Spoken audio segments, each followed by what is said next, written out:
कुछ कड़वे सवाल आज आपसे पूछेंगे। जरूर सर, वेलकम सर, बिल्कुल वेलकम। पहला सवाल मेरा आपसे यही है कि आपकी पार्टी का सिंबल पतंग है और आपके बयानों की पतंग भी आजकल बहुत ऊपर उड़ रही है और बहुत सारे लोगों को ये लग रहा है कि कुछ ज़्यादा ही ऊपर उड़ रही है, तो और कितनी ऊपर उड़ाएंगे आप इस पतंग को? नहीं सर, हमारे पैर जब तक ज़मीन पर रहेंगे और हम इखलास से काम करेंगे तो वही अहम है। हवा में उड़ने वाले लोग जल्दी नीचे भी गिर जाते, तो हम पूरी कोशिश कर रहे हैं कि हमारे पैर ज़मीन पर ही रहें और हम अच्छा साबित कदम से आगे बढ़ें। आपका एक बयान आया और उसी बयान ने, मैं आपको सही बात बताऊं कि मुझे यहाँ आने पर मजबूर किया। आपने कहा कि जो भी इंसान पैदा होता है वो पैदाइशी मुसलमान होता है और बाद में फिर उसका कन्वर्जन होता है, बाद में उसको दूसरे धर्मों में लाया जाता है। आपका वो बयान सुन के मुझे लगा कि शायद मैं भी पैदाइशी मुसलमान ही हूँ और मैं दिल्ली से हैदराबाद आ गया आपके घर पर घर वापसी करने के लिए, तो मेरी आप घर वापसी करवाइए और मुझे ये बताइए कि इस बयान का मतलब क्या है। और अगर आपका ये बयान माना जाए तो फिर तो जो देश है ये हिंदुस्तान, इसकी पूरी आइडेंटिटी, इसकी पूरी पहचान, हम सब की पहचान बदल जाएगी। नहीं सर, सबसे पहली बात यह है कि इस देश की आइडेंटिटी आप हिंदू समझते हैं क्योंकि आप हिंदू हैं? नहीं है। इस देश की आइडेंटिटी कोई मज़हब से ताल्लुक़ नहीं है। इस देश की आइडेंटिटी ये है कि ये तमाम रिलीजन्स को सेलिब्रेट करते हैं हम लोग।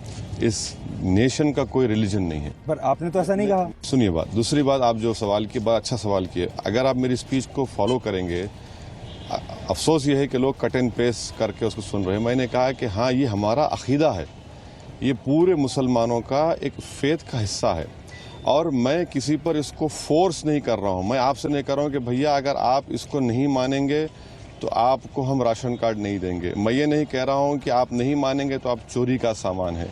मैं ये नहीं कह रहा हूँ कि अगर आप मेरी बात को नहीं मानेंगे तो आप हिंदुस्तान के वफादार नहीं है। हिंदुस्तान में, जैसा हमारे वाइस प्रेसिडेंट साहब हामिद अंसारी ने कहा कि हमारे मुल्क में 4600 कास्ट, कम्युनिटी, रिलीजन्स हैं और हिंदुस्तान कभी भी होमोजेनस कंट्री नहीं बन सकता।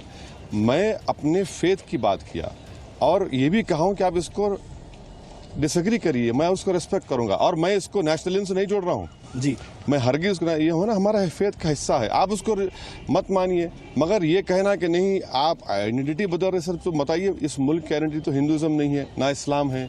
इस मुल्क की आइडेंटिटी तो ये सब रिलीजन से। अगर मान लीजिए आरएसएस का कोई नेता आज ये कहे आपके बयान के जवाब में कि नहीं, सब लोग जन्म से हिंदू होते हैं और बाद में वो इस्लाम में कन्वर्ट होते हैं, और फिर आपको ये भी ऑप्शन दे दे कि आप मत मानिए, लेकिन आप सोचिए, आप उस बयान पर आग लगा देंगे।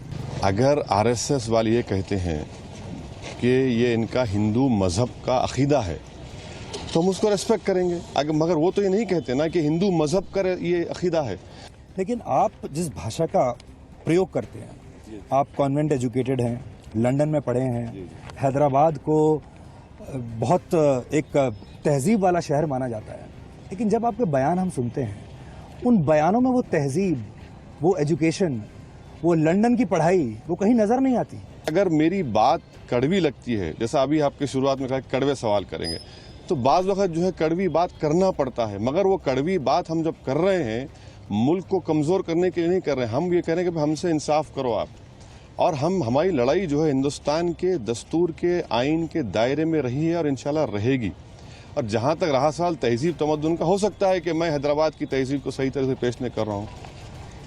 मैं आपको कुछ शब्द बताता हूँ, कुत्ता, हरामी, टूटी ढीली कर दूंगा, ये कौन से शब्द हैं और ये किस तहजीब को रिप्रेजेंट करते हैं? देखिए सर, तहजीब तमद्दुन तो, और ऐसा किसी ने आपके साथ क्या नाइंसाफ़ी कर दी कि आपको इतना दर्द होने लगा? ये दर्द इसलिए हुआ क्योंकि किसी ने ये कहा कि अगर गाड़ी के नीचे कोई कुत्ते का बच्चा आ जाए और उसको तशबीह दी गई, एग्जाम्पल दिया गया मुसलमानों से, तो सर मैं तो कुत्ते का बच्चा नहीं। उन्होंने मुसलमान अपने नाम से नहीं लिया, आप जानते होंगे। देखिए मेटाफॉर यूज़ किया गया था, और अगर मैं ये कह रहा हूँ कि मैं कुत्ते का बच्चा नहीं हूँ, मैं इंसान का बच्चा हूँ।